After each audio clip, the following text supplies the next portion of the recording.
What's up, guys? Welcome to episode 50, season 4 of the Monday Night Wars. I'm Chad Talks, and joining me, as always, is Jmack Gaming. Chad, I'm back home. You are. We're back together in person. We are back in the TEW. What do we call it? The Dungeon of Doom? The Dungeon of Doom. I don't know. I'm trying to not swear as much this episode. Fair enough. Because, you know... We're in the Ucey penitentiary. What does that mean? I don't know. Well, you said it.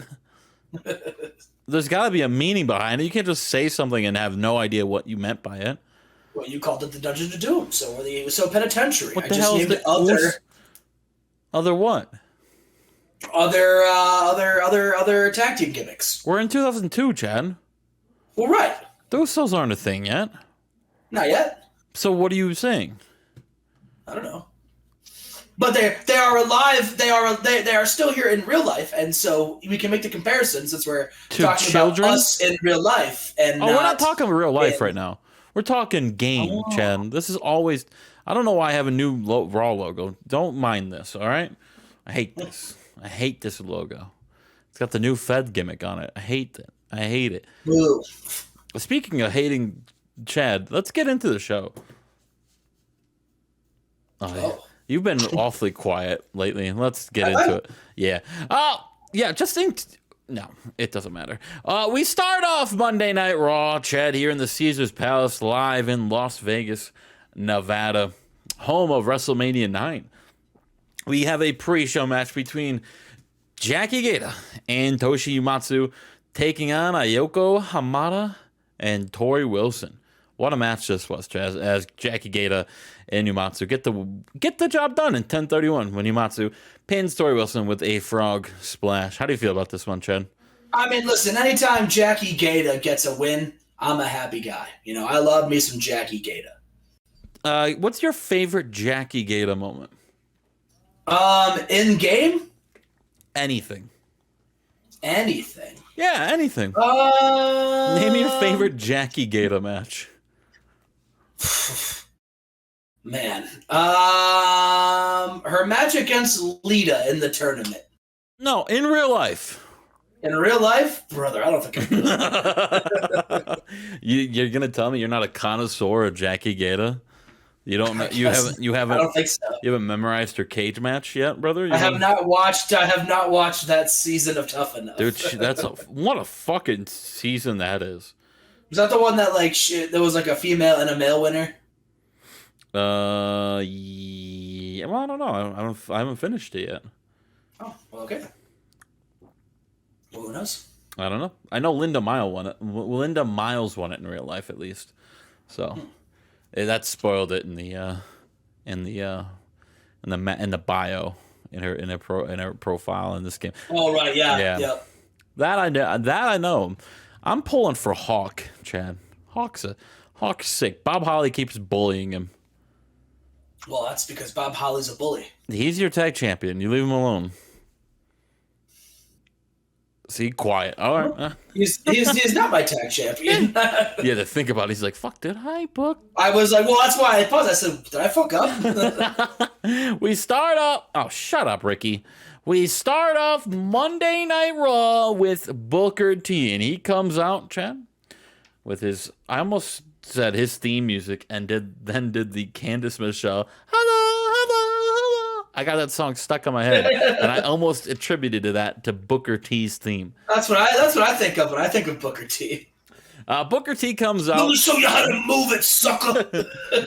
And he states that he's the only one so far that has qualified for Team Raw. Therefore, he's making himself team captain.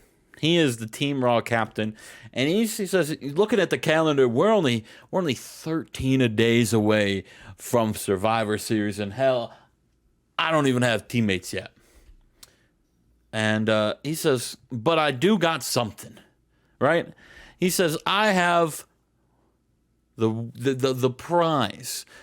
All right, Eric Bischoff and Vince McMahon, they have decided on a prize for the winning brand, not just brand supremacy, not just bragging rights, But like last year, right, Chad? It was like number 30 got to be like the winning brand got to be the number 30 in the Royal Rumble and shit like that. We had a WrestleMania where like they had like the winning brand got to be the first pick in the WWE draft. All that malarkey. This year, Chad, the winning team, right? The 5 members will compete. One of those men will be they will be rewarded with a ticket, Chad. A ticket. A ticket. To Disney World? Maybe. They will be rewarded with a ticket. That ticket. Oh, I don't have a banner up here. I just realized. Oh, fuck. That ticket is a title shot at Royal Rumble, Chad. Ooh. And now you're wondering how does that there's 5 men on the winning team. How does that work? Well, let me tell you, Booker T says, these 5 men, whenever they're in a match against each other or with anyone, I mean, maybe not anyone, doesn't make sense if it's anyone. If they lose to another guy on that same team, that guy takes over the ticket. And whoever has the ticket last at Royal Rumble will be the number 1 contender and will fight for the WWE Championship at Royal Rumble, Chad. Oh, okay, so it's kind of like a scramble match also. But it's a 2-month long thing. But it's a 2-month long thing. Oh, yeah. Okay. Yeah. I like that. They could have a singles match in the middle of January, and blank could beat blank, or number A could beat number B. So if Booker T scores the winning pinfall at Survivor Series, yeah, he's got the ticket, right? And then the next night he loses to like Fig. Fig's got the ticket. Yeah. Yeah. But it only can be with other people on the team, Chad. Okay. Interesting. So if it's like Fig, Bull Buchanan, and Booker T on the team, right?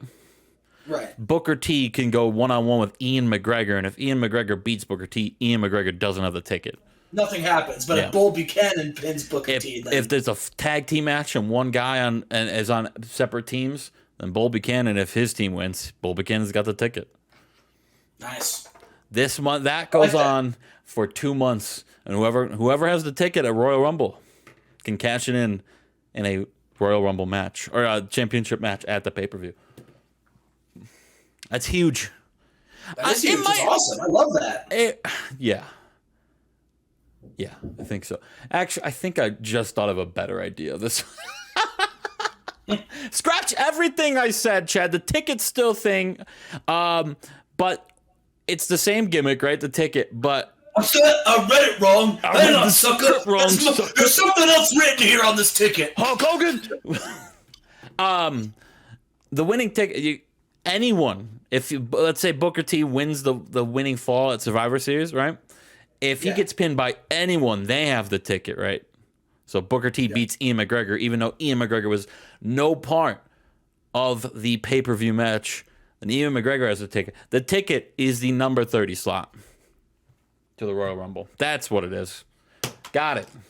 I was trying to be fair. I was trying to be fair to everyone on the roster because I don't feel like the 5 guys on the winning brand are going to fight with each other for 2 months. So basically, what's happening is you're fighting in theory to become the 30th man in the Rumble, but like you're also fighting to make sure that like it's going to stay on this brand. Yes. Right. Yes. Like that's the only way you're going to get number 30 if you win. Exactly. Yeah. Right. All right. Okay. I like it. Okay. I like it. All right. Cool. We start off Monday Night Raw after that Booker T fuck up promo. We pre-taped it was a pre-taped promo and he fucked it up the first one. What do we start with? Right there. We start with the I guess the number 1 contender for the WWE Championship, which is Chad? The number 1 contender for the WWE Championship? Yeah. Yeah, that is isn't it? It's not Alex Wright, it's PJ Black, isn't it? Chad doesn't know Monday Night Raw. It's the TNA Gold Rush champion, Orlando Jordan. Orlando Jordan, my bad. Yep, I forgot about that. I forgot about that. He's taking on Horace Hogan here tonight, Chad, and Orlando Jordan. What's so funny? I forgot you did that. Dude, what do you mean I did that? Orlando Jordan did that, and he pinned Horace Hogan in 820 with a black ice. Another big win for Orlando Jordan. And he wants that respect from Alex Wright. And Alex Wright, Look, he's a good guy. He says, "Hey, Orlando, I gotta give it to you. You know, you're showing that you actually have some skill. That it wasn't a fluke in the Gold Rush Challenge. But come on, man. You beat Horace Hogan and Ian McGregor. That man has a yearbook photo in the 1840s. Like, step into the ring with someone big. Next week, I'll let you decide who it is, and I'll make sure it happens. But Orlando, I need to see something. All right, in 13 days at Survivor Series, you have to go one-on-one with me in the ring. And I just don't think you're up to cut right now. All right, Orlando? I think you got it, but I think it's a little too early. Maybe you could have held on to your cards close to your chest for a little bit longer. I think you prematurely showed me your hand. And I think that's going to cost you, Orlando Jordan. We move on, Chad. Oh, hell yeah. These all 6 Canadian guys, Chad. They all intertwine with each other. 4 of them got a mortal enemy right now. Maybe not mortal. I'm a common enemy of Randy Orton. And Chad, this is now the United Empire of Canada. That's their new name. Nice. The UEC. Ucey. The Ucey. Otherwise known as the United Canadian Empire, also known as Oos. Ugh. And they arrived, Chad. This is my version of Team Canada. I like that. Do you think they would beat your version of Team Canada? I think my version was Eric Young, Lance Storm, and Bobby Roode, so probably. Nah. Tyson Dull was there too. Duh. Yeah. I think if Bobby Roode was able to get like Dylan Martin or Gabriel Burton quickly, I think there's a shot. Suck me. They're great. They're in a match. What do they have to say? But what do they have to say? They're here. They arrived here tonight, Chad. Nice. You'll hear what they have to say later on tonight. There's another promo, but they arrived to the arena. Mostly because Dylan Martin and Gabriel Burton have a match up next, Chad. As they're taking on former number 1 contenders, Danny and Doug Basham. It's Martin and Burton against Basham in a nice little match right here. Martin and Burton defeat the Danny Bashams. The Danny Bashams. Danny Bashams. In a long match, these guys the Bashams just couldn't put Martin away until, but Martin got the hot tag to Gabriel Burton, and Gabriel Burton finished the job, and then Dylan Martin came in and hit Danny Basham with a blindside, palm straight, to get the job done. After the match, they grab a microphone, Chad, and they said, yo, listen. That's not an AEW reference. Ooh, the forbidden door was open. I don't even know what that means. Last week, we heard from a team that we highly respect in the wrestling business. A team that we've went to war with, but we came up short. And now it just seems like a damn shame that that rematch. It seemed to us that it was never going to happen again with the news of Keiji Muto leaving the WWE. So we got to lay down this challenge before he leaves once and for all. Jushin, Keiji, we respect you. There's no other tag team we look up to more besides Edge and Teddy and Edge and Christian and Jericho, the Uce. The Uce. Than you guys. Please, it would be our honor to be in the ring for your guys' last match as a team in the WWE. And Keiji Muto and Jushin Liger accept that, Chad. We get the rematch at Survivor Series from a while ago. Martin and Burton, who came up short against Dynamo, their big showcase match 6 months ago. But now they get their time and the rematch. Survivor Series. It's Dynamo against Oos. Martin and Oos Burton. I hate that. I hate it's the Oos. The Oos. We got a tag team match up next. It's Linda Miles and Lita taking on Kyoko Ino and Miko Satomura. Remember, we saw Team Toshi form last week of Toshi Umatsu, Satomura, Nagayo, Geita, and Kyoko right here. They're taking on Linda and Lita in a tag team match. Kyoko and Miko, though, defeat the women's champion and Linda Miles in 10:35. When Miko Satomura pins Linda Miles with a Death Valley driver here, Chad. Crazy. A big match and a big win over the tag team champion and Linda Miles. We fade to commercial after that. We go backstage and we see Lita and Linda holding their heads. Both Linda especially holding her neck after that rough Death Valley driver. And they are approached by Ayoko Hamada and Tori Wilson, Chad.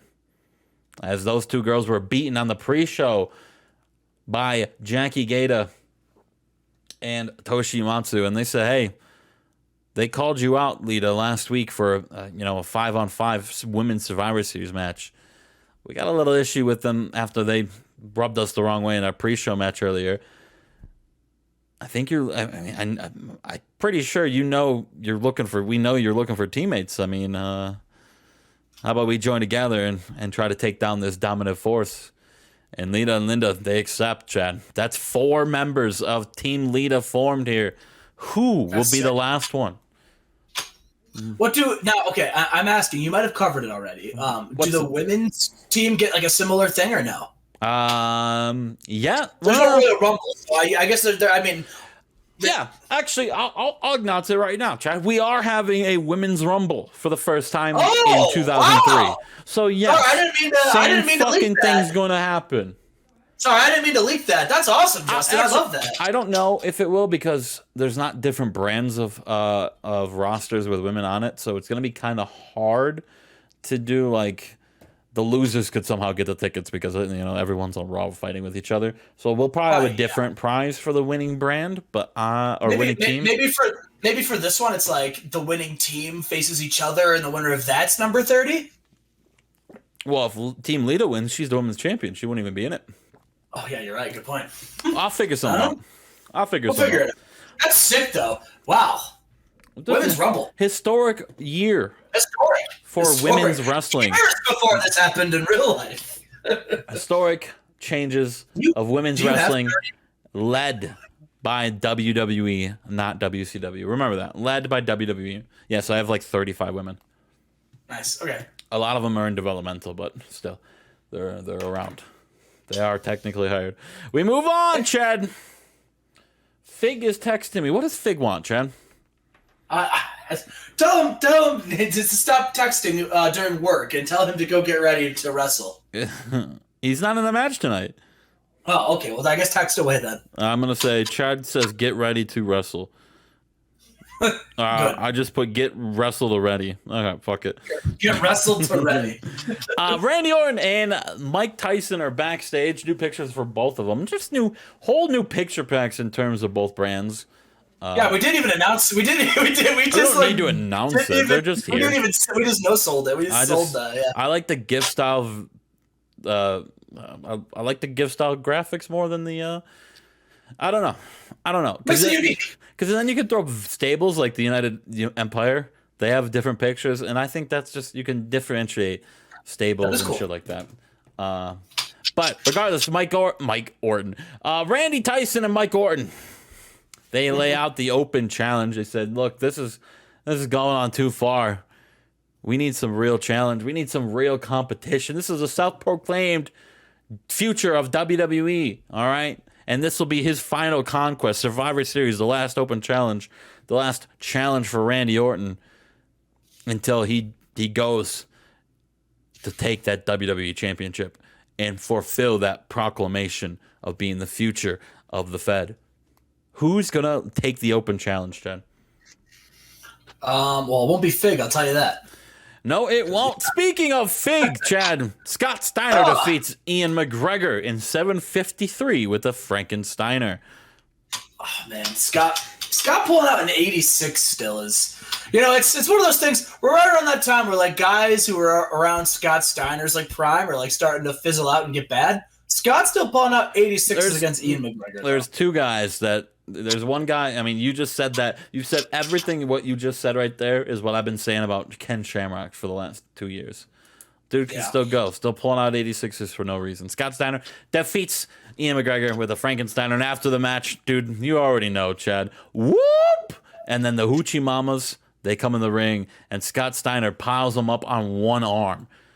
One arm, Chad. These are the Hoochie Mamas. And leaves the arena with all of them, Chad.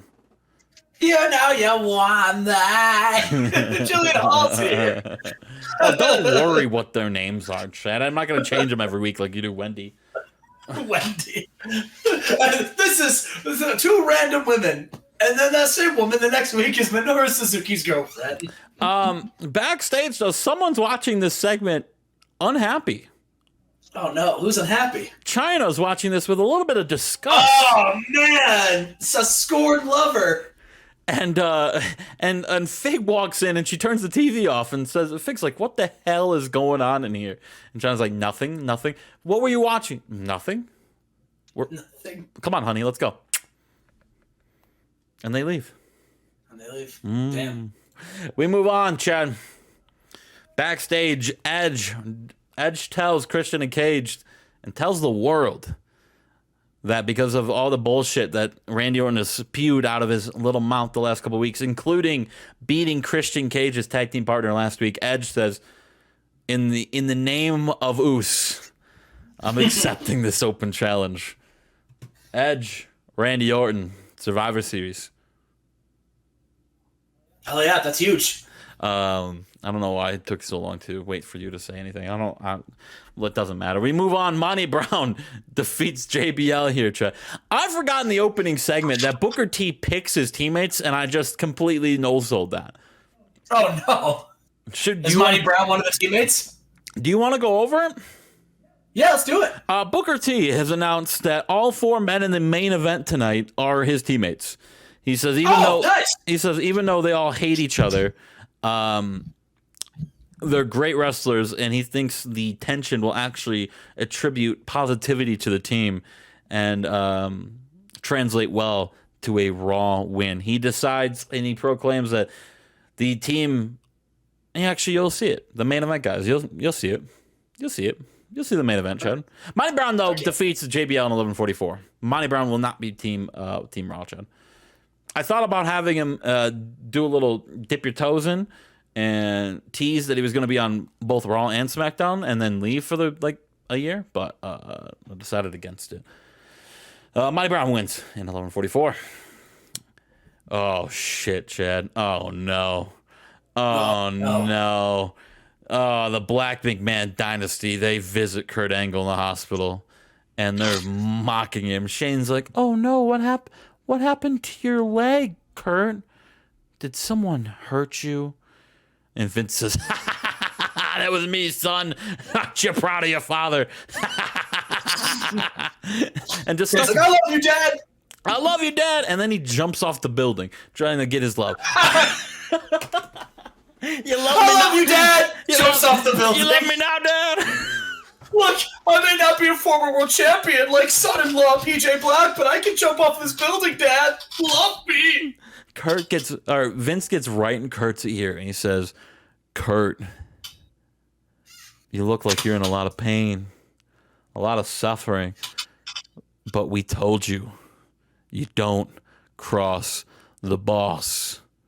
And Kurt, with all the little power in his arms and his body left, flips Vince off. So he flips him off and spits in Vince McMahon's face, and Vince punches him in the face. Damn. Shoot punches. And then and he says, "Get him, boys." And he leaves the room as PJ, Psychosis, and Mark Henry and Shane beat up Kurt Angle in the hospital room as nurses and doctors are screaming for security, screaming for help. Help! Help! Help! Help! We need help in here! Security! Security! Vince just walks away like the Joker did when he blew up the hospital in that Batman movie. Yeah, I get it. Yeah, when he's wearing the nurse's outfit, he's clapping his hands and it's blowing up. Main event time, Chad. 2 teams. One team you know, they've been a dominant state, maybe not a dominant, but a great stable over the last year and a half against a team that don't like each other. They hate each other, actually, Chad. It's actually in-ring return of Dean Malenko and Bryan Danielson. Danielson's back from medical leave after he tore his ACL. They're taking on Triple H and Sean Morley. All four of those matter to the team then? That's Team Raw. What a team. What a squad. What a squad. There's a lot of tension between all of them, except for Dean Malenko and Bryan Danielson. As Dean doesn't like Triple H or Sean. Bryan in whatever doesn't like him either. In solidarity. There we go. And Triple H and Sean, you know, this heated rivals for the last 6 months. Chad, this match, it's a good one. As Triple H and Sean Morley defeat Boston Combat Club in 22:57 when Triple H pins Dean Malenko with a pedigree. During this match, we saw Sean Morley get off the apron and just walk away, and Triple H frustrated. The dude hawked up even though he was winning. You usually see hawked up after you get beaten up a lot and you take 5 minutes of getting bumps. No, Triple H just hit a spine buster on Dean Malenko and then hawked up and just beat the shit out of Dean Malenko and Bryan Danielson. Yeah, I just imagine like a big double H spine buster from Triple H and then a DX cross chop and a pedigree to Bryan Danielson. The whole time he puts Dean in the pedigree position and then turns around so he's staring at Sean Morley the entire time, who is walking up the ramp, and hits it and pins Dean Malenko while staring at Sean Morley the whole time and gets the win. And then after the match, Triple H goes to grab a microphone so he can call out Sean Morley. Sean Morley comes in and blindsides him and then runs away. Wow, what a pussy. What a coward. What? No, it's fine. What a pussy. What a pussy. And a 92. Very beatable, but I don't care because I like what's going on here, Chad. Yeah, I was very entertaining. I like that. I love the gimmick I love the Survivor Series team win gimmick. I love that. I love the dysfunctional drama of the team of having Triple H and Sean Morley in it. I like that. I like it. Who's going to be on Team SmackDown, Chad? Other than John Cena and Ric Flair. Well, I mean, if they know what's good for them, they'll give Chad another run at it. Well, I would not be surprised if he had another qualifying match on SmackDown, but I wouldn't be surprised as well if he lost that. Hell yeah! Sorry, I'm allergic to great ideas, Justin, and that was a great idea. Oh yeah. That's why Nitro's done. We'll see. That's why Nitro's done. That's why Thunder and Nitro haven't won in a long time. It's because I'm allergic to great ideas. Month. That is true. We did. Wow, we did. I forgot. Yeah, I know. You had to run every main eventer, but it's okay. You can't beat Scott Steiner, Ian McGregor, though. Sorry, bucko. We'll see it for Nitro. Probably not. And we're here with Monday Nitro. Justin, you got a 92, you said? I think that's what it was. Does it matter? 91, 92. I know it doesn't matter, but I was just recapping people in case they forgot in the 15 seconds. Yeah, it was on the screen 7 seconds ago. What do you mean? What did I get? Maybe they paused it and went to get some lunch or something. And waited. Then they could rewind 10 seconds then, Chad. They could, but now I saved them the hassle of having to, you see. I wish someone would save me the hassle of working with you. Oh, no. That was just hurtful. Is that the cat? Yeah. It was 100, but I can hear... Could you hear it from no, I couldn't hear it on your end. So I could hear it on your end, so I could hear it outside my door, and it would also pick up on your side, so it'd echo 3 times. Oh, man. Oh, man, he says. Oh, man. Chad, tell me about this Nitro here. Yeah, I mean, listen, we are just a couple weeks away from World War III, and yeah, we got a pre-show match here. So everybody, you may recognize Kip James here, but you know what? We gave Kip James a new gimmick. He comes out. He's now Thrasher. No, yeah, he comes out and he's a male cheerleader now, Justin. He's Billy, and he's wrestling Thrasher on the pre-show. Okay, all right. And yeah, in 1019 he went with the gunslinger. What's he wearing? So he comes out, he's wearing that big red headband that says Billy on it, and then he's wearing some very short shorts. And you know, he does his typical "I'm an ass man" when he comes out. He does a little shimmy to the crowd. He doesn't have pom-poms, though. He does not have pom-poms, but he does have a whistle around his neck. And after the match, Justin, he blows into the whistle and then leads the crowd in a cheer. They're confused because this is the first time they've seen Billy come out here. What? They have no idea what's going on. And B-I-L-L-Y, I just got a victory. I am Billy. All right. Victory. Victory. That's all, folks. Cheer. I think he does a splits. And then we start to show off. We got Devon, and he says, last week, I have a pinfall victory over Rob Van Dam. He says, and I've been having a good couple of weeks. I've been really picking up momentum, and I feel like everyone here knows that Devon Dudley is the odds-on pick to win World War III. And listen, I've made it my personal goal to win my first singles championship, and Money in the Bank gives me that opportunity. I'm going to climb, or Money in the Bank, sorry, World War III.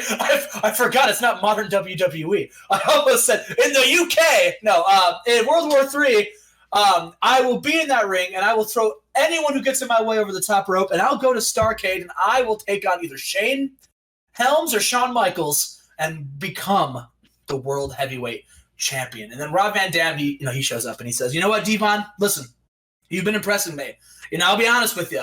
And Devon, I've been following your career for a long time. I mean, we both came up through ECW together, and I always knew, when I looked at you, I knew you had the potential to be a star. And Devon, I'm proud of you. However, you did defeat me last week, and, I'm kind of looking to get a rematch. And right when they're it looks like Devon's about to say, yeah, I'll fight you again, whatever. Samoa Joe and Steven Regal come out. And they go, hello there, sunshine. I couldn't help but stay in the back, and I was throwing up because you two talking just makes me absolutely sick. Listen, Devon, you're on, you talk about the role that you're on, but listen, the reason why that you're the pick to win World War III is because you haven't gotten involved with Samoa Joe and Steven Regal yet. And listen, Rob Van Dam, we have no problem taking care of you either and sending a message that we are going to be the last two men in the World War III match, and one of us are going to Starrcade. And Justin, Rob Van Dam challenges them to a tag team match tonight. And they accept. Rob Van Dam and Devon take on Samoa Joe and Steven Regal tonight. Ooh. Oh, this is the tag team match I'm more interested in. and speaking of tag team matches, Tony Mamaluke and Johnny Stamboli defeated Ahmed and Ron Simmons when Tony Mamaluke pinned Ahmed. Oh, there we go. All right. Tony Mamaluke. Wow. This dawned on me that Ahmed got pinned here. Oh, it's one of those things where Tony Mamaluke and Johnny, the FBI are a babyface tag team, and I wanted to get them in the win column to build up some wins. And I think a big win over a multi-time tag team champion, Ahmed, former world champion, I think that's big. And Ron Simmons. Damn! Has Ron Simmons won a match in WCW since coming over? I think he has. Okay. I think he has. Justin, Shawn Michaels comes out, and he's got his world championship.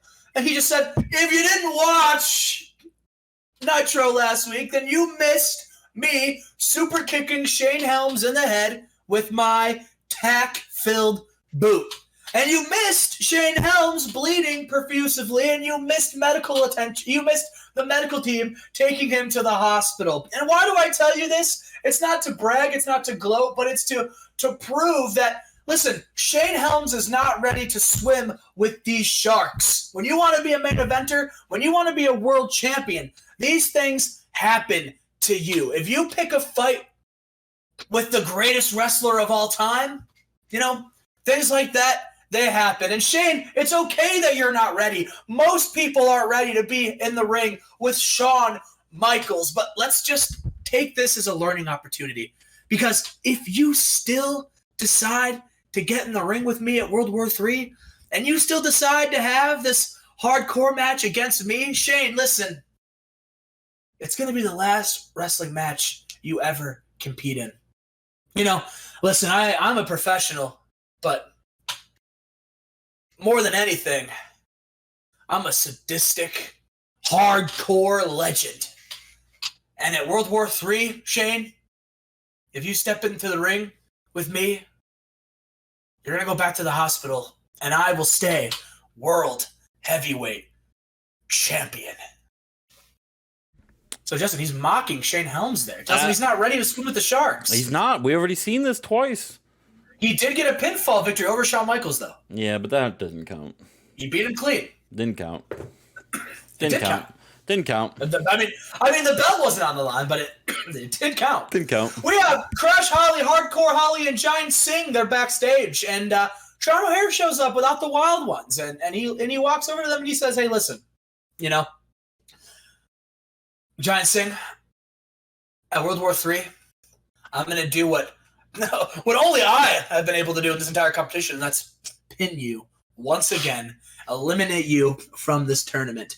And Hardcore Holly and Crash Holly, they start shit talking Sean O'Haire. They're just like, "Listen, why don't you go worry about yourself, and why don't you go get your little mentor Chuck Palumbo?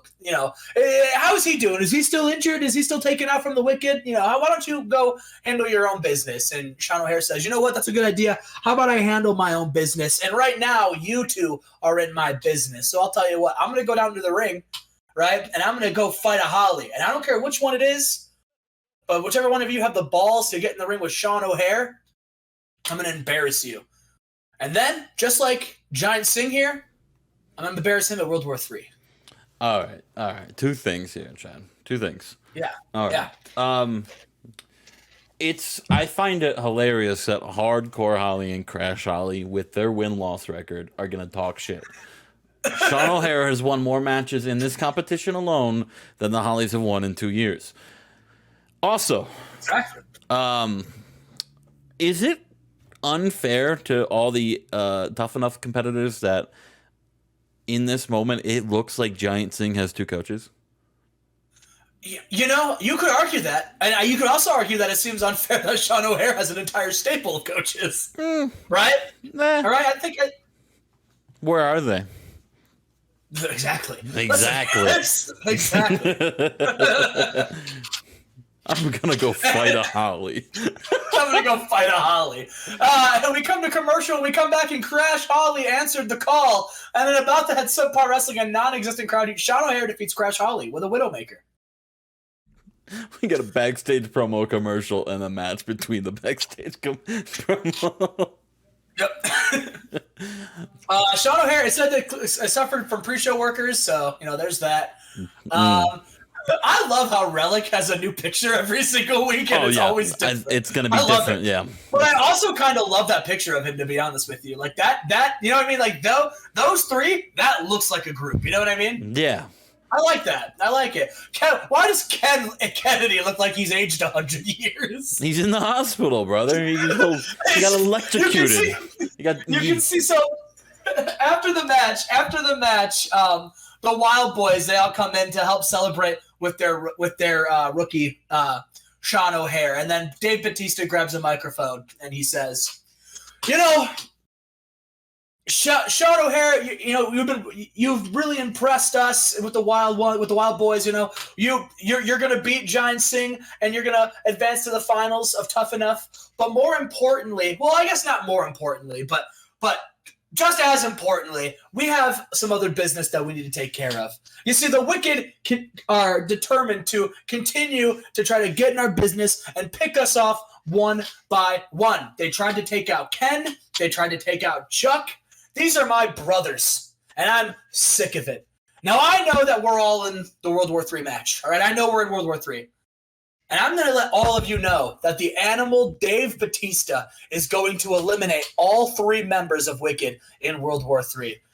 to further show that the Wild Boys are better. And then Ken Anderson grabs the microphone. He says, and let's take it one step further because I'm still looking to get a little payback myself from what they did to me. And Chuck, I know you're looking for some payback too.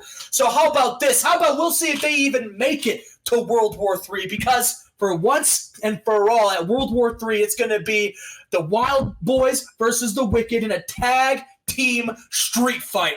And once and for all, if whichever team wins, the other team cannot fight for these tag team titles as long as one of us is champion.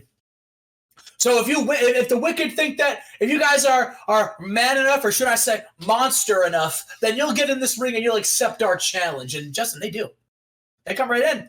And Abyss says, we accept. And we don't want to be held responsible for the pain that we're going to cause. But we're going to take those tag team titles and we're going to prove why the Wicked are the best group in WCW and why you are all nothing more than second-rate NWO. What? Yeah, I call them second-rate NWO, Justin. How rude. Who are the good guys in this? Oh, the Wild Boys are the good guys. Oh, okay. All right. Yep. What the hell is this? We have ourselves a 10-man battle royal, Justin. Listen, this is a little preview of World War III, Justin. We've got these 10... Pete Johnson and Flash Flanagan? That's the preview. We got these 10 athletes in the ring. And Justin, and about that subpar wrestling a little heat, the Big Show won a battle royal in 947. The final four were Tommy Dreamer, Disco Inferno, and Al Snow, and Tommy Dreamer being the final elimination. And the Big Show got the most eliminations over the course of the match because he eliminated all 10 of them. He eliminated all 9. I was about to say, yeah, he should be eliminating everyone in this match. He eliminated all 9 of them, yeah.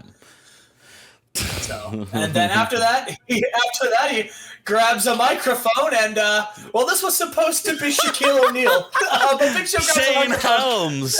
What's Shane Helms got to say, brother? He grabs a microphone and he says, I heard Shawn Michaels say a lot of shit about Shane Helms. And I just want to say, Shane, I hope you win.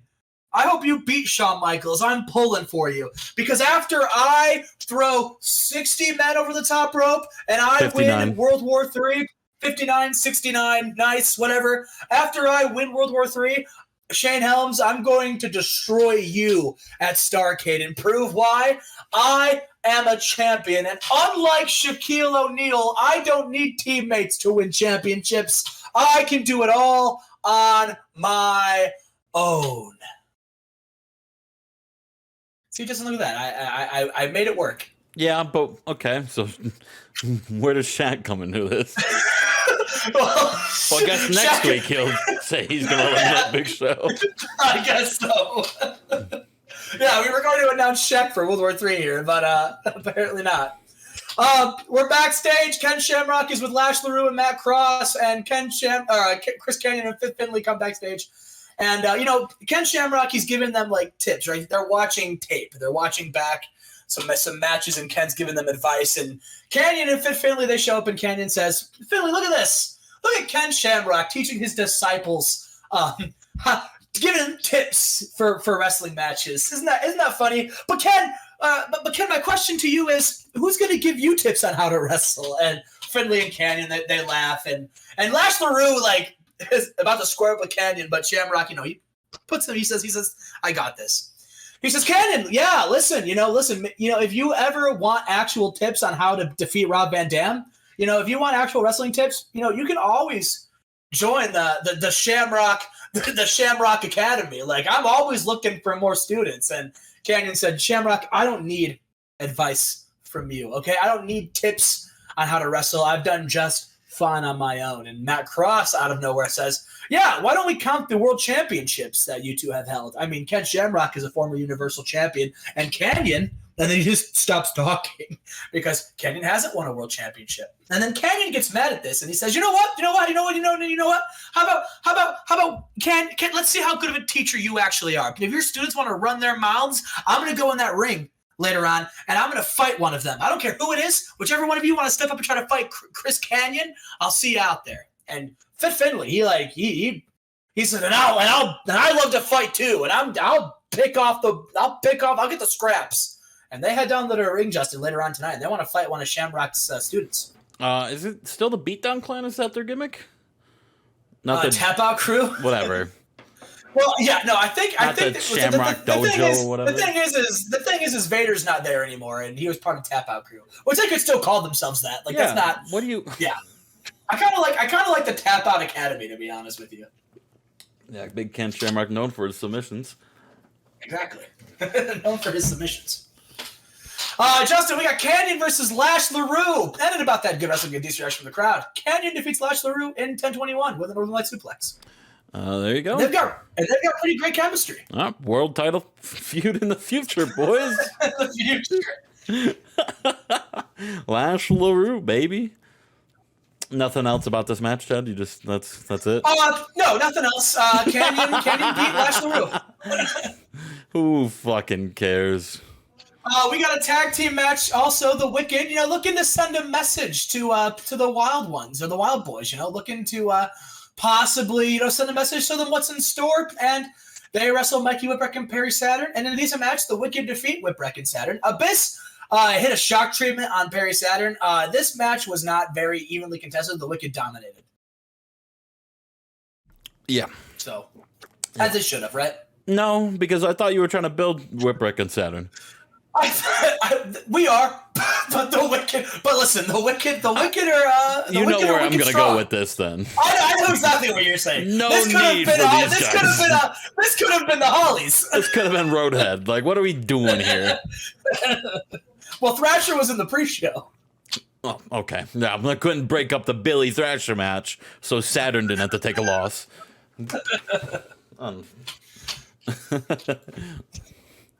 After that, the NWO, they're backstage, and Justin, they've got a big announcement. You see, the NWO, they say, at Starrcade, brother, the NWO are going into the Hall of Fame. But that's not the news that we're announcing. That's already been announced. You guys know that, and we're all excited. But what we're announcing tonight, brother, is Hollywood Hulk Hogan, Kevin Nash, Scott Hall, the NWO. We're in the World War III match, brother. And we're going to win. And then, listen, I'm going to go into the Hall of Fame and win the World Championship on the same night, brother. Now, too sweet, man. And National Hall, they're like, or one of us will be the world champion and go into the Hall of Fame around the same time. And Hogan says, yeah, right, exactly, brother. One of the three of us. And then they all too sweet. And, Justin, the NWO, they're all in World War III. Ah. Well, there's 60 people. They better be in the fucking World War III. Justin, we have ourselves... I love when you use people that I purposely didn't put pictures for. We have a 4-women, an 8-women tag team match. And in that match, we got Takako Ino, Daphne Ivory, and Nora Greenwald defeating Tara Verone, Beth, the head bitch in charge, Beth Phoenix, Medusa, and Stacy Keibler, when Nora pinned Stacy Keibler. And Justin, people are asking, who is Nora Greenwald? The commentary team put over that she is a former NXT Women's Champion, and she lost that belt, Justin. No, yeah, she is. You're right. She lost that belt to Wendy Waiters. Pick the girlfriend of Minoru Suzuki. Pick a name. Yeah, she's Wendy. She's Wendy Waiters. She's just Wendy in the game now, Chad. That's fine. Then she was beaten by Wendy. There you go. So then after the match, Justin, those 4 women, they're all celebrating, and then Bobby Roode comes out from Thunder, and he comes out and he gets in the ring and he just says, "Ladies and gentlemen, when you're going to war, you need to have people in your corner who also despise the enemy." And Nora Greenwald hates Wendy as much as I hate Minoru Suzuki. And I was doing some scouting backstage, and as soon as I saw you, Nora, I knew you were the girl for the job. So I'm here to officially ask, will you be my tag team partner against Suzuki and Wendy for World War III? And she looks at Bobby Roode and she says, hell yeah. So Justin, that's the team. Nora and Bobby. Nora and Bobby. Love to see it. Huge. Love to see it. Former women's champion. Big Daddy V and Paul Heyman, they're in the ring. Big Daddy V, he's got his world championship, and Paul Heyman, or his United States world championship, sorry. And Paul Heyman is in the ring, and he says, ladies and gentlemen, I woke up today, and I was really hoping Big Daddy V would have an opponent tonight. Another opportunity to collapse a lung, destroy an opponent, and send a message. But most to our surprise, or should I say lack of surprise, nobody wants to step up and wrestle Big Daddy V. Nobody wants to try to take that belt from my mastodon because they know that they would be destroyed. And so instead of him destroying a man tonight, he's going to rest up and save his strength and destroy 59 other men in World War III and then destroy whoever the poor sap is who's holding that world championship. Shawn Michaels, your title run is coming to an end. And Shane Helms, if you happen to be the guy, congratulations because your belt is a rental because Big Daddy V is coming to take what's his. And then Chris Benoit. Music hits. Oh, shit. And everyone's losing it. What? And then Chris Benoit comes down to the ramp. And everyone's like, oh my God, Chris Benoit's here. And Chris Benoit, he has a microphone and he says, at World War III, you don't need to worry about the 58 men that are going to be in that match with you. You need to worry about the one. Now, Big Daddy V, if that doesn't make sense to you, I'll explain it again. I'm medically cleared, and everyone loses it. He said, and I will be in World War III. Everyone's losing it. And Big Daddy V, and look me dead in the eyes when I'm telling you this, I will eliminate you. And then, after I eliminate you, and I win World War III, and I get back my world championship, I'm coming for that belt too.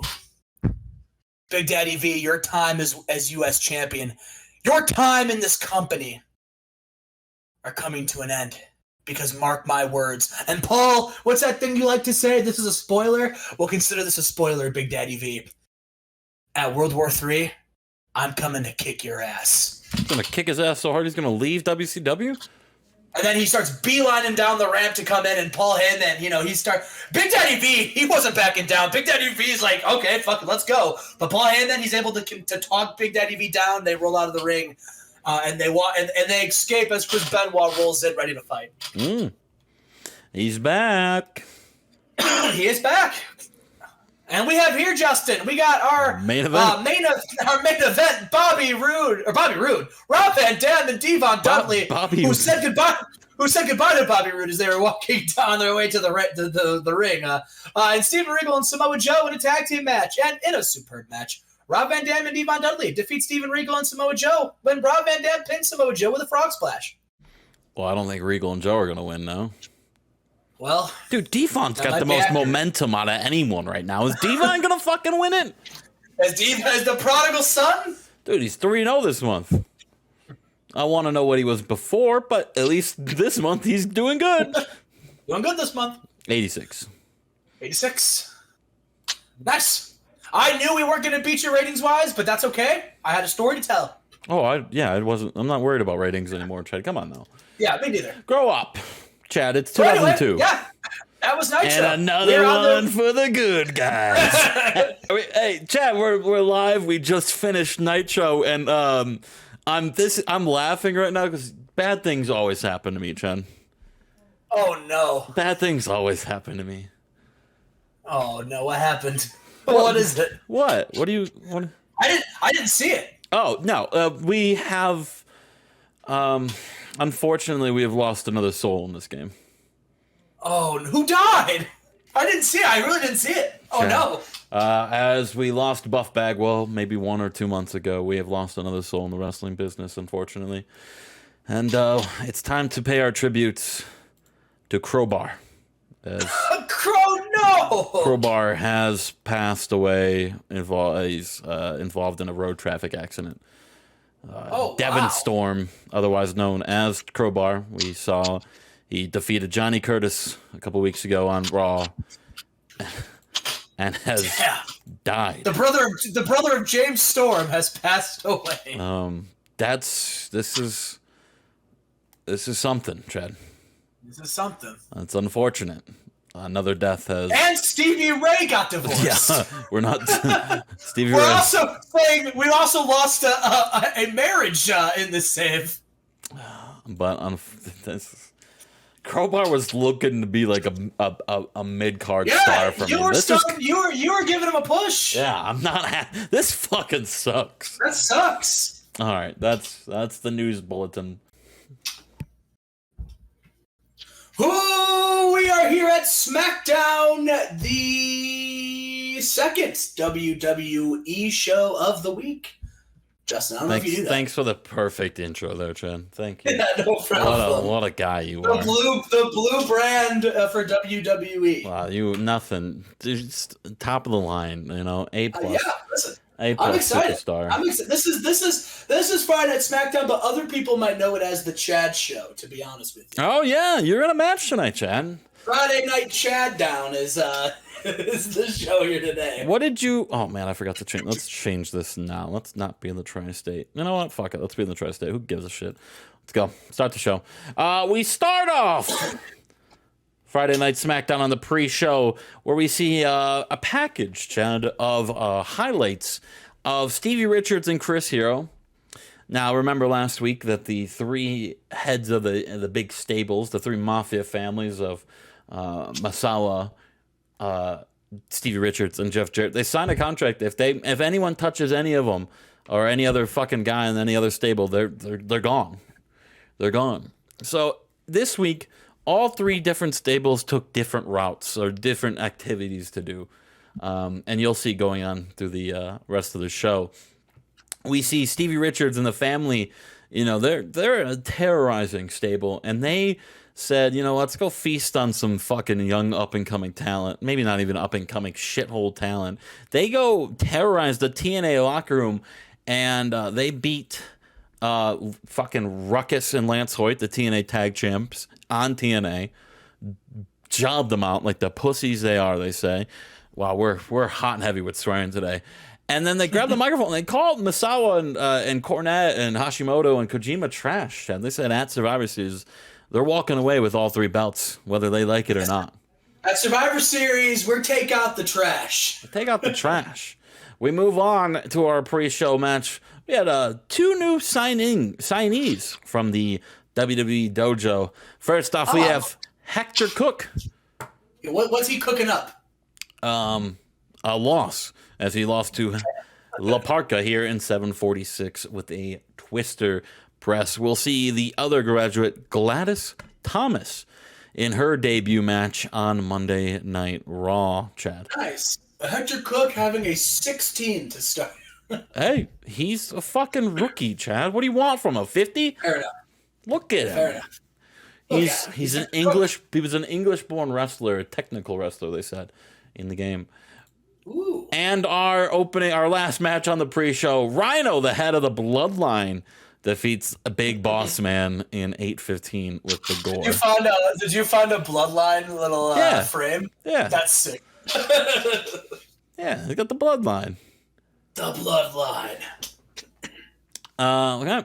We start off Friday Night SmackDown, Chad. We saw the end of last week where Chavo and his friend that we still don't know who he is, they hopped on the jet to come back to WWE, come back to America. They have arrived here, Chad, in MSG, and they get off the plane, and like security at the front, the front door of the arena, they're in kind of shock after seeing the friend. They're like, oh shit. And Chavo and his friend, they walk in. They're ready to kick some ass tonight, Chad. Who's the friend? Who's the... I have no idea who's the mystery opponent or guy. I'm really excited to see who it is because I have no idea. Every time I think it's somebody else, you'll do something within seconds to make me think it's not. Like at first I thought it was Eddie, and then I was like, oh, they're talking to Eddie, so it can't be Eddie. so I have no idea who it is now, to be honest. Ooh, it's probably Matt Hardy. All right. I mean, probably.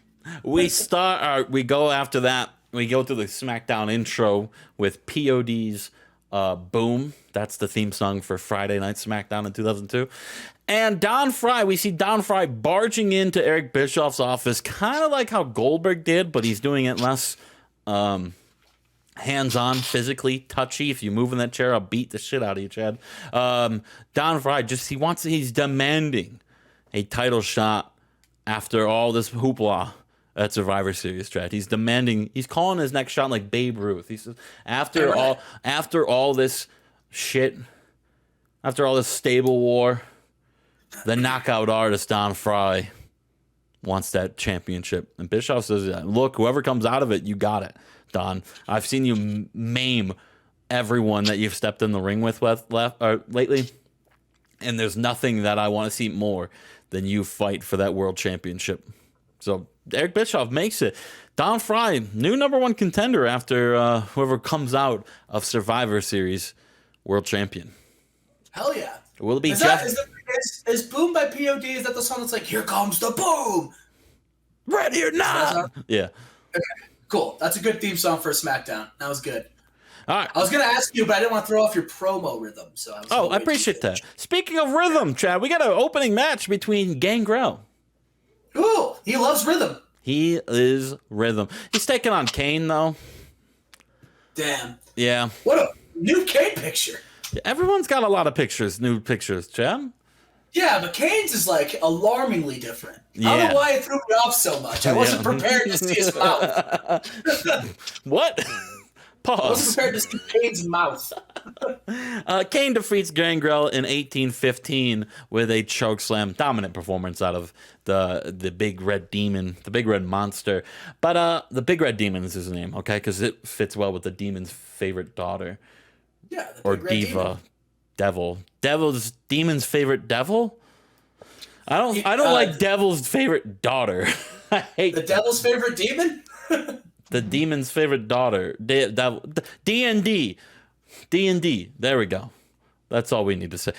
He goes to raise his arms to do the little fucking pyro gimmick, but the lights turn off, Chad, as Taker's music hits. Dong. You know, when the lights are still off, Taker, the lightning bolt hits the ring, Chad. Oh, damn. And it hits Kana. Lightning? I'll get struck by lightning. Kana gets struck by lightning, Chad. Oh, God. Taker's playing his own mind games with Kane after Kane sent Taker to hell for like a month. Taker feeding Kane some of his own medicine as he fucking lightning strikes Kana. Crazy. We move on. Our second match of the night. Monty Brown defeats Chris Devine here in 11:28 with a pounce. This is the only picture Chris Devine has in this picture pack, so it's fine. Chris Devine, a 70. So that's the one. A 74 by Chris Devine, by the way. Hell yeah, good for Chris Devine. Yeah. Can he ever win? Probably not. But he's here. He is here. He is here. Let's look at the card. Okay, we move on to our next thing where John Cena and Ric Flair, Chad, they watched that match and they're discussing. They talk, hey, Monty Brown, he's got that look, doesn't he, Rick? Woo! That's right, John. That guy right there, he's a freak. And John's like, hey, yeah, but Rick, He's flip-flopping, right? He's flip-flopping shows. I don't know what side he's on. So, I mean, I think we gotta cut him. And they got a big whiteboard. They're trying to figure out who's going to be on Team SmackDown. And it's like the NFL draft board, and they just cross off Monty Brown right here. Listen, I like that move. Like, Monty Brown is an athlete, right? A hell of an athlete, a surprisingly good athlete. But I'm with you. You need to have someone who's going to have your brand loyalty in mind. And someone who's flip-flopping between shows. Maybe not the guy you want to go into a brand warfare with, right? 100%, especially with a lot on the line, you know? Exactly. Listen, this motherfucker flip-flops through shows. He's on Team SmackDown, and they win the pick, and then he gets pinned on Raw. Like, it's gone. That's what I'm saying. He wins that ticket and goes to Raw, have a match, and loses it. Yeah. Then that's a good gimmick. That is a good gimmick. That's a good gimmick, but regardless, during this, you see a shot of the camera panning, right? you can see the two other guys that John Cena and Ric Flair have decided to be on Friday Night SmackDown. It's kind of a spoiler, like an Easter egg. But the names circled are C.W. Anderson and Paul London, Chad. Ooh. I guess John Cena, Ric Flair going young here tonight for Team SmackDown. I think that's a good call. I mean, a very impressive tag team. Those two, they've been on a roll, and you want to have that momentum be carried. What do you mean? What do you mean the tag team? You said Paul London and Brian Kendrick, right? No, I said Paul London and C.W. Anderson. Oh well. Both men are from successful tag teams. Yeah, exactly. And that's probably the mindset of them going into it. Like, they know how to work well with teams, like a teammate. So that's... And correct me if I'm wrong, but it's like, it's on the other side, on Team Raw, it's 3 tag teams, right? Edge, Christian... No. Chad doesn't know my product. I thought that was Team Raw. No, Booker T, Bryan Danielson, Triple H, Sean Morley, and Dean Malenko. Edge and Christian is the Uce. You're the Uce, yeah. The United Canada Empire. My point was going to be, if that's the team, like, you're going to want people who are on a united front. But even with Booker T, like, Booker T's no slouch, right? No, not at all, Chad. But that's a huge... Well, we see it. We pan to the next match. We zoom in on Paul London's face. He's pretty stoked. He didn't know he was going to be on Team SmackDown, Chad. He's a happy guy. Poor Brian Kendrick. Well, Brian Kendrick understands that he was out with injury for most of the year, and he's still trying to figure some shit out. I got a call to be. I have a work call to be on. Oh no! Well, we'll hurry up and get through this then. No, we're good. We can. I do think it's fitting. It's very fitting that the finishing move was the London calling, because there is a calling for London to join Team SmackDown. There is. Where the fuck am I? I don't know where I don't know where anything is. Oh well. Doesn't matter. Who cares? I'm just gonna be on the call.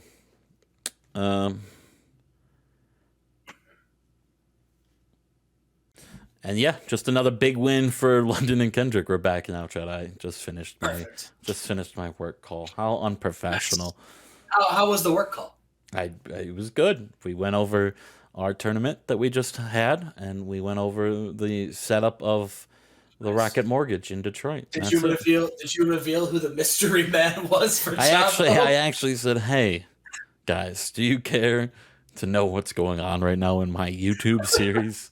And I got kicked from the call. So we moved. The team. A big win though for Paul London and Brian Kendrick. And yeah, Paul London, he's just now found out. He was in the ring, or he was backstage when he found out, going down to the ring, that he found out he's on Team SmackDown. And it's a big win, and a big accomplishment and an accolade for Paul London, Ben. Big. You're damn right it's a big win. Yeah, Paul London, who was called up in April. Oh, called up in, April, right? I don't remember. April. I feel like he was. So my thing, I swore he was up prior to that, trying to find out a teammate while Kendrick was out for like a year. But then I don't know. Paul London's been around. This is his big first limelight for big Paul London here. We go back. And Double J Records, we saw the family go down to TNA to go, handle some business. Double J Records, you know what they do to handle some business, Chad?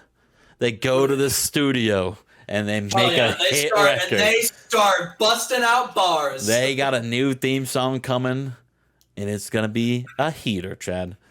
They will debut that at Survivor Series.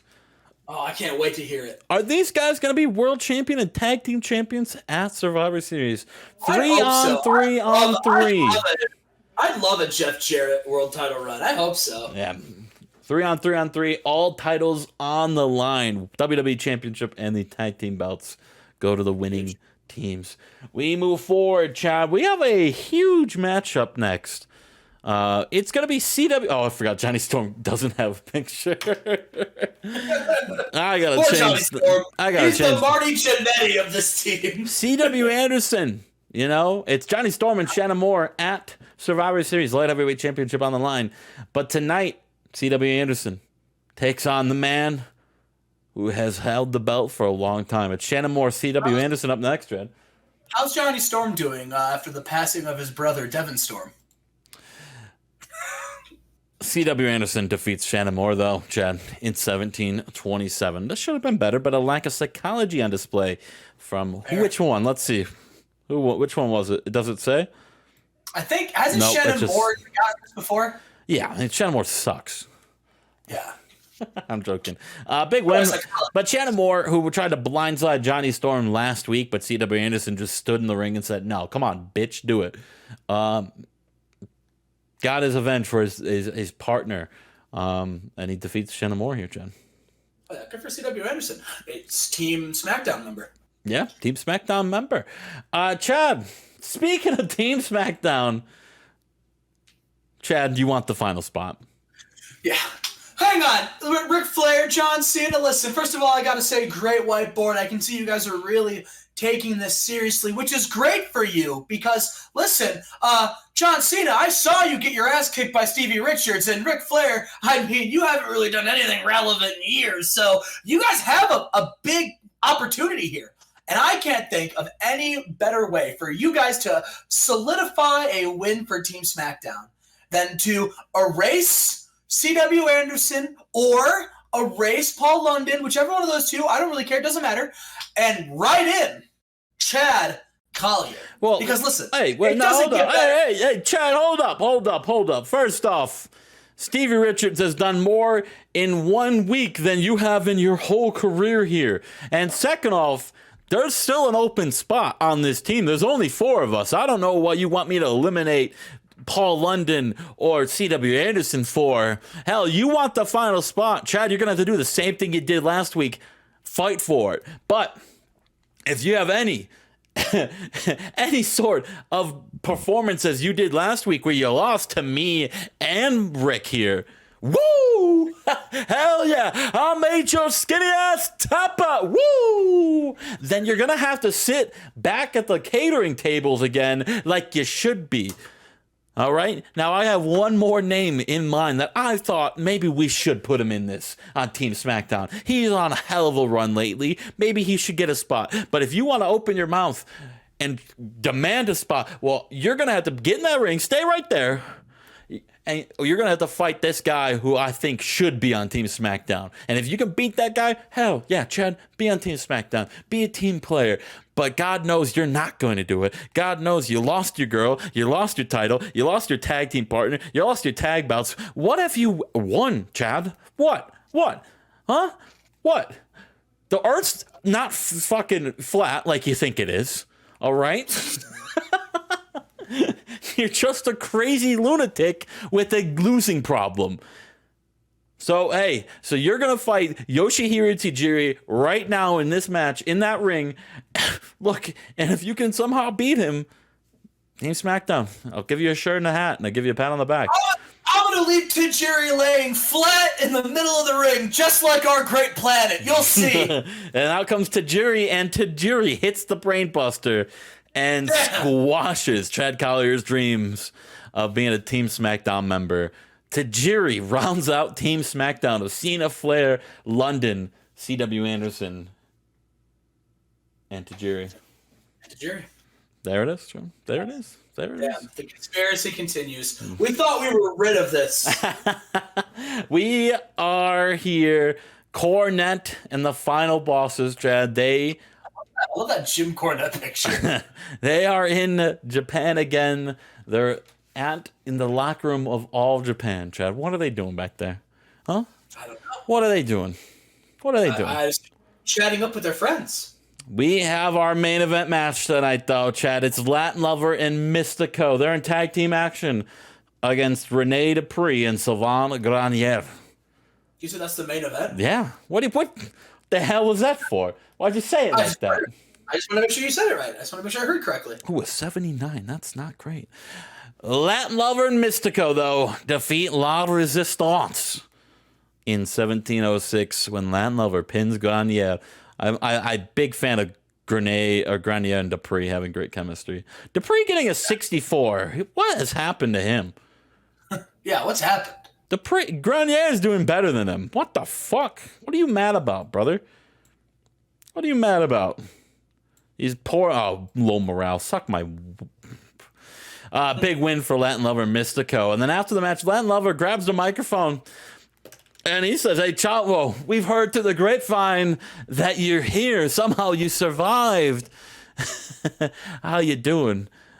But if you're man enough, come on out here, little PYSSY. Come on, Chavo. Come on." And then Chavo comes through the ramp gorilla position, and he's flanked with his old best friend, Trad. Old partner of his. And the fans see him come out, his name on the Titantron. They say, "Oh shit, returning back to the WWE." And they come down to the ring and start beating up Latin Lover and Mystico. Is El Hijo del Santo, former tag team partner of Latin Lover, former tag team partner of Eddie Guerrero, family friend, Chad Del Santo, is returned from his 2-year absence in the politic game and is here. The governor, El Hijo del Santo. El Presidente. El Hijo Presidente. There it is. El Presidente del Santo and Chavo Guerrero are here, Chad. And that is a rough SmackDown because of the main. But we have Del Santo coming back. He's been gone for 2 years, Chad. Yeah, he's been gone. He's been trying to become El Presidente. He has not wrestled, so I'm afraid. I don't know if there's like ring rust attributes or in this game. How over is he still? Is he still super over? Yeah, never. You don't lose popularity, so he's like still 80. Yeah, so now we just gotta see if he can go. Every month, Chad, I checked. Every month I gave him an offer, and he said, "No, I'm not ready to come back." And then this month, he said, "One day you will." Week 1, November, I sat in that hotel room. I gave him an offer. I said, "Oh shit, he's back, baby." Wow, there he is. I didn't even think about offering Santo anything. No. I was just like, he's gone. No, because he's not Presidente. It doesn't. That news article of him coming back doesn't pop in, Chad. So unless like that's not an article in the game, you just have to know. You just have to. Gotta know. Yeah, you just got to offer him a contract every fucking week. Nice. But hey, he's back. He's back. Dude, he's back. And hopefully better than ever. Yeah, we'll see. That's Friday Night SmackDown. That's not great. 84, I'm going to get yelled at by Fox, but oh well. Oh well, we'll see you for Nitro or Thunder or, yeah, Thunder? Thunder. Shout out Chad Collier. Well, hey, we're recording now, Chad. Guys, all right, we start off Thunder. The tag team champions are in the ring. Juventud and Super Crazy, and they're having a blast. Juventud said, "Listen, I just wanted to come out here tonight and celebrate with all of you because Super Crazy and myself, once again, we are tag team champions." And listen, I'm not gonna lie to you, I didn't see this one coming, and I don't think anyone did, Bob. Brett and Owen are two of the best, and they are even opponents. And, I came out here tonight to party with all of you. I mean, I think if you all look under your seats, you'll see that I brought you all Juventud official, Hoovy and Super Crazy waffles. Everyone enjoy them. But part 2, I wanted to invite Shelton Benjamin and Charlie Haas out here. So please, world's greatest tag team, please come on out here because I've got something I want to say. And Shelton Benjamin and Charlie Haas, they come out down to the ring. And he says, "First of all, I just want to say, I think you two are some of the best and talented young stars we have here, and the future of this company is in good hands with you guys. That being said, I'm Juventud Guerrera, and this is Super Crazy. And we don't need you guys to help us beat the Hearts, all right? We don't need you guys to help us win Tag Team Championship gold. Hell, we unified the Cruiserweight and the Thunder Tag Team Championships. That was us, all right? So let's just remember that. And second of all, if you guys ever get involved in my business again, if you guys get involved in Super Crazy Juventud business again, listen, we're not going to be nice about it, all right? Well, if you guys are getting our way, we'll send a message because we don't need you guys. Thanks, but no thanks. And Haas and Benjamin, they're just like, "Listen, Hoovy, Super Crazy. Listen, you guys are just bystanders in a long-going beef with the Hearts and us. Listen, if they if we can't be tag team champions, if we can't be the face of this company, well, I'll be damned if we let the Hearts do it, all right? Because this is our time. This is the world's greatest tag team time. This isn't the Hearts. It's not the 90s anymore, all right? They're old news. We are the future, all right? And we just sent a message that even when you think you have us beaten, we're always watching. And then the Hearts come out. And Brett and Owen, they're just like, listen, all right, I'll tell you what. You're not going to embarrass Brett and Owen Hart twice in a row, all right? So we came out here because we want our tag team championship chips back, and we're challenging Hoovy and Super Crazy at World War III. And Hoovy and Super Crazy, they go, listen, I was already about to tell you guys that we'd face you for the tag team championships, and I was willing to do it tonight, but if you guys want to wait till the pay-per-view, we can wait for the pay-per-view. But you know what? Listen, while we're all out here, while we're all talking, I'll tell you what, Brett, since you're fired up and I got nothing going on, how about this? How about for the first time ever, one-on-one, we got Hoovy versus Bret Hart. And Shelton Benjamin, I want you guys to stay in the back and really watch, all right, and take notes. Because you guys say you're the future of this industry, and listen, I agree. All right, but Brett, Owen, Hoovy, Super Crazy, we're the present. And we're going to show you guys exactly what two of the world's greatest tag teams can do. So, Justin, we got Hoovy versus Bret Hart one-on-one tonight. The Thunder 3. What a shock. And Justin, we open up with our first contest. We have Roadhead out there, and they're taking on Raven and Shane Douglas, and in a decent match. Raven and Shane Douglas defeat Roadhead in 12:28. What the hell's Paul Heyman doing out there? What the hell is Paul Heyman? Is he still managing Shane Douglas? You tell me. This is your roster, Chad. You tell me. I think he is. Yeah, I think he is. I think I forgot to take him off as Shane Douglas as a manager. Damn, Thrasher is on Nitro and Thunder. He's here. He got so mad that he lost to a cheerleader. He wanted to come back here. And after the match, though, Raven and Shane Douglas, they're celebrating their win. They're high-fiving the crowd. And while they're high-fiving the crowd, Justin, from the crowd, CM Punk and Chris Candido, they attack him. They punch him, and then they start brawling. Why? Well, of course, it's going to be a four-way at the pay-per-view. Why didn't you book this and you said, wow, Jeremy Borash doesn't have a picture. Maybe I should... I didn't know. I just booked it and then moved on. I didn't like show them. You know what I mean? That's exactly. Yeah, just no in the angles. Oh yeah, you're right. Yeah, so I didn't see it. Otherwise, I would have said it. But anyway, Jeremy Borash is here and he's talking to TJ Wilson and he's like, "Listen, you're sitting pretty right now. You know, Sean O'Hare and Giant Singh, they hate each other, and it looks like they're going to try to destroy each other. Which means, you're going in, you're looking into this championship Tough Enough Season 2 match, looking pretty good." And TJ Wilson is just like, yeah, I mean, Sean O'Hare and Giant Singh, they're going to be, listen, I have my work cut out for me. But, I've got Eddie Colon here, and he's been my coach. And, what you guys don't see behind the scenes is him and I, traveling up the roads, him passing on, his legendary family's like ring tips. This man is going to be a star. And I can't wait to do it right beside him, because Eddie Colon, he's my pro, but more importantly, he's my friend. And Eddie's like, listen, TJ, I know what it's like. My rookie basically abandoned me in season 1, right? I basically was on my own. I was by myself, and I made it pretty far. So TJ, when I was offered the coaching job for Tough Enough Season 2, I knew I couldn't do that to you, and we've worked so hard, and I will never abandon you like my pro. I will be there every step of the way with you. You and I, we're in this together. And then, Justin, they hug.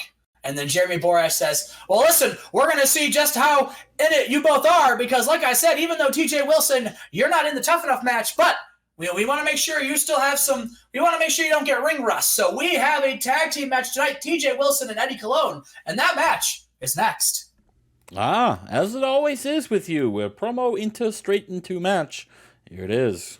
We got Eddie Colon and TJ Wilson versus the Pain Train of A-Train and Champagne. And then about that subpar wrestling. And now this is in the crowd heat. A-Train and Champagne defeated Colon and TJ Wilson in 940 when Champagne submitted Eddie Colon after blatantly cheating with an FTS.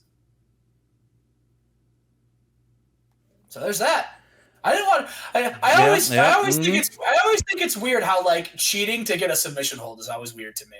I don't know. Sema and Aguila, they're backstage, they're hanging out, and the Harris brothers, they come up and they just go,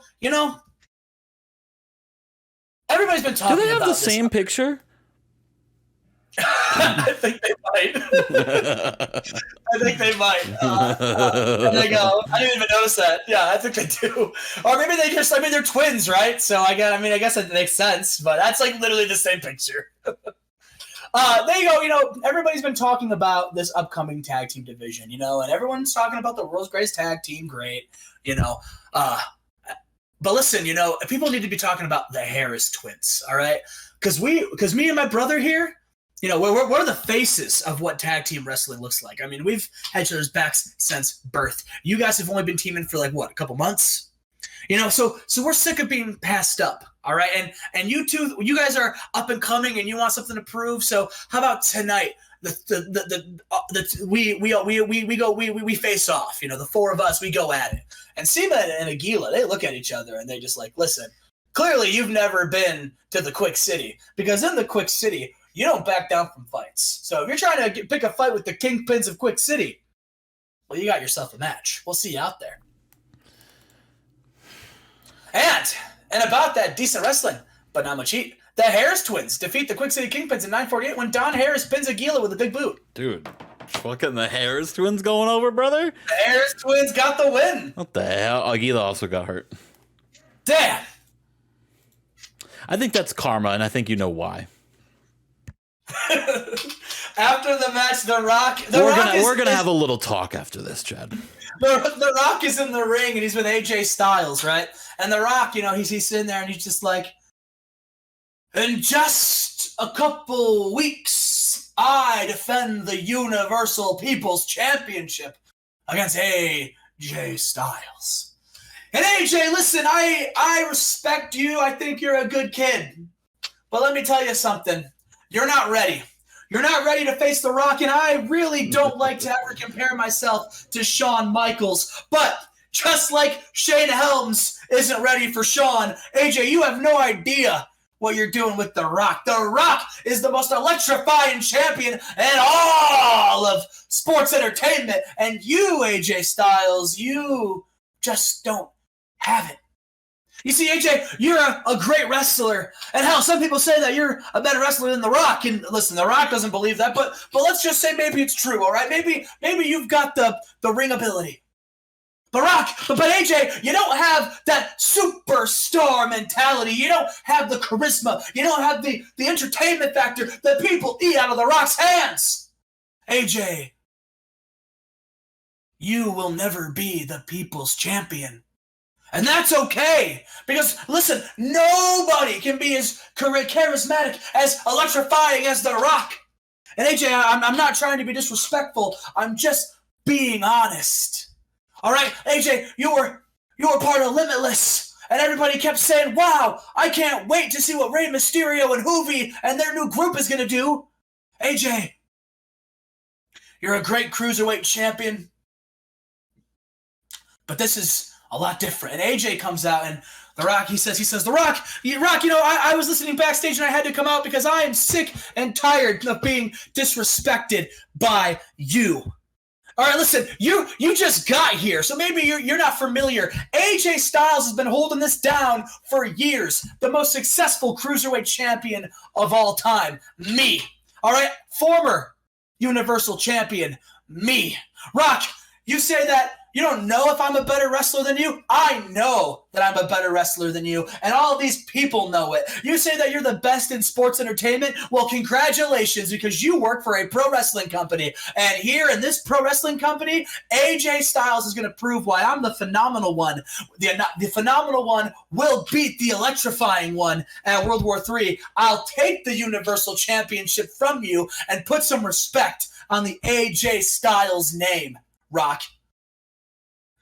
Now, what do you say about that? And then The Rock says, well, I think, and AJ cuts him off and says, Rock, it doesn't matter what you think, because after World War III, people won't be talking about The Rock anymore. They'll be talking about the Universal Champion, AJ Styles.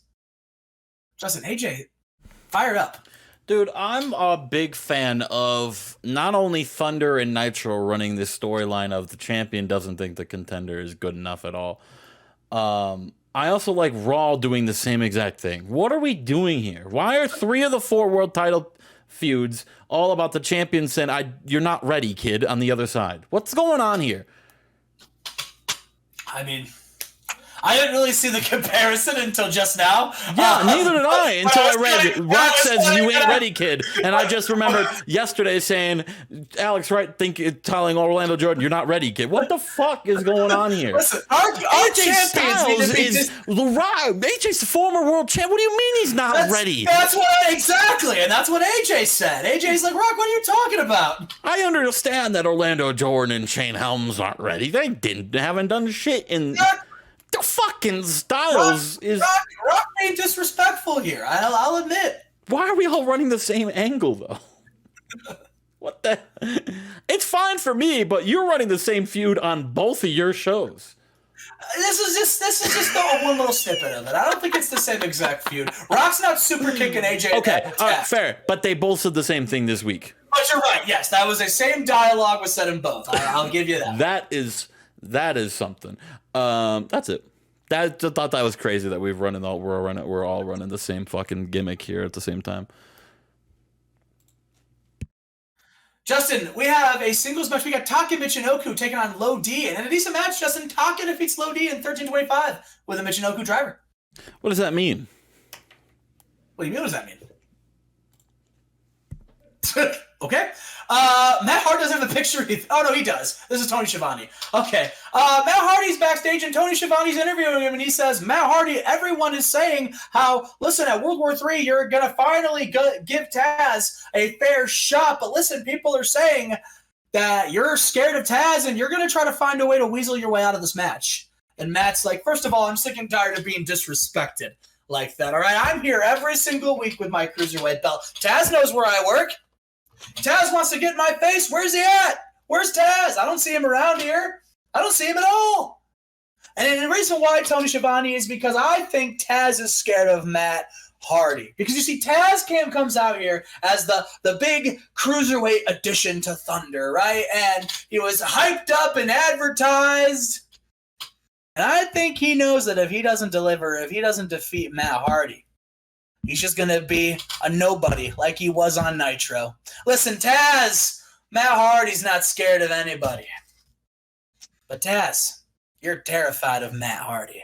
And then Taz says, oh, is that right? And then Matt Hardy turns around. He's like, oh, Taz, well, how long have you been here for? And Taz is like, oh, I've been here since the whole time. I was just listening to this interview. And listen, Matt, I'll tell you what. You say I'm scared? Listen, the only thing I'm scared of is the possibility of being sued by lawyers for how bad I'm going to kick your ass at World War III. The only thing I'm scared of is the crowd being upset at how short the match is going to be. The only thing I'm scared of, Matt, is I'm scared for what this is going to do to your career when you get crushed by me and I take that belt and I become Cruiserweight Champion. What do you have to say to that? And Matt says, what do I have to say to that? I'll tell you what I have to say to that. And then he goes, wait a minute, did you guys hear that? I think I'm getting a phone call. And then he runs away. Unreal. But what else is unreal is this match that we have here tonight, because we've got the great Sasuke, which, sick picture, by the way. I love that new Sasuke picture. With taking on Six here. And in a decent match, the great Sasuke defeats Six in 11:53 with a Thunder Fire Power Bomb. And after that match, Justin, we see a symbol starts to flash onto a wall, and it's a big J. And everyone's like, "Oh!" The announcer's like, Jmack Gaming, coming to save WCW. There I am. With the symbol, you hear a voiceover that says, "In a world shrouded in evil, 2 men with redemption in their hearts seek out to save WCW. We are the superheroes. We are the good guys. We are," and then they slide down firefighter poles and jump in front of the frame, and they superhero pose, and they go, "We are Shark Boy says, "Just us."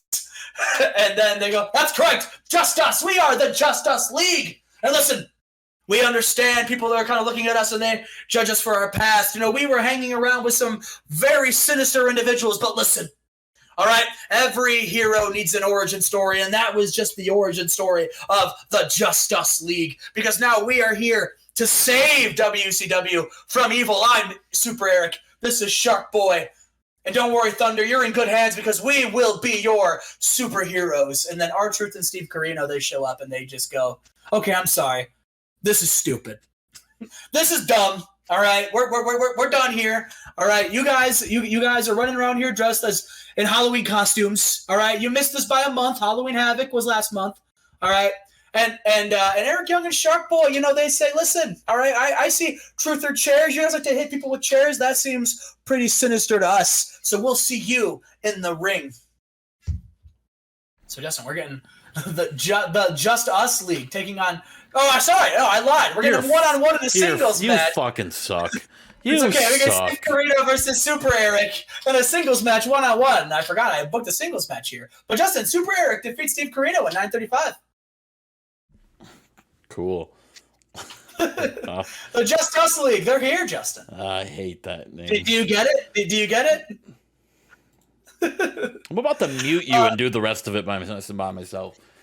We see here we got Big Money Sting giving this $1 million championship, which allows him to, of course, buy in to a championship match. And he's at a casino, Justin, hitting it big with people all over. He's really just enjoying being the $1 million icon. That's Ted DiBiase. I forgot to name the angle. But, Justin, here we go. Our main event, Bret Hart versus Hoovy, 1-on-1, Justin. And this bout, you know, I mean, it's as great as you thought it would be. But, Justin, those spoiled, rotten punks are at it again because Charlie Haas ran in and interfered in the match and cost Bret Hart as Juventud wins. And Chad takes it this week. That's a 93. Well, what a shock. Who would have thought Hoovy and Bret was the best match of the week? Wow. I'm so impressed. We'll see you.